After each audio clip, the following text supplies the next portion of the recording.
I'm delighted to be stood in the refurbished atrium at Whitley Bay Station.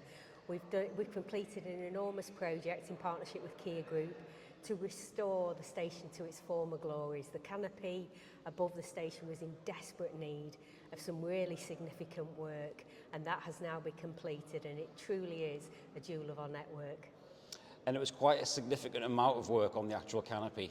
Absolutely. Over 1,300 panes of glass had to be replaced, all the steelwork had to be repaired and rejuvenated. Many improvements made to CCTV, PA systems, lighting. It really is a massive improvement. So this is the station canopy. It was a very big job, wasn't it? Yeah. We started in September 23, and it took over 12 months to get to the stage we're at now, where everything's finished, the canopy's fully sealed, and as you can see, the lights coming down.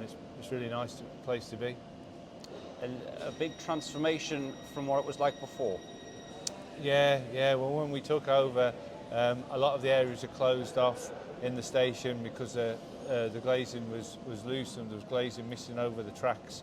We've managed to repair all that and put it back to how it was when it was first constructed. And what's it like to be here on the day we're marking the official completion? Well, it's great. It's great to be here with the team who built it and the Nexus team who we've worked with, and it's nice to sort of see the local businesses open and working with us, and hopefully the residents appreciate what we've done. I'm just really pleased to be part of it.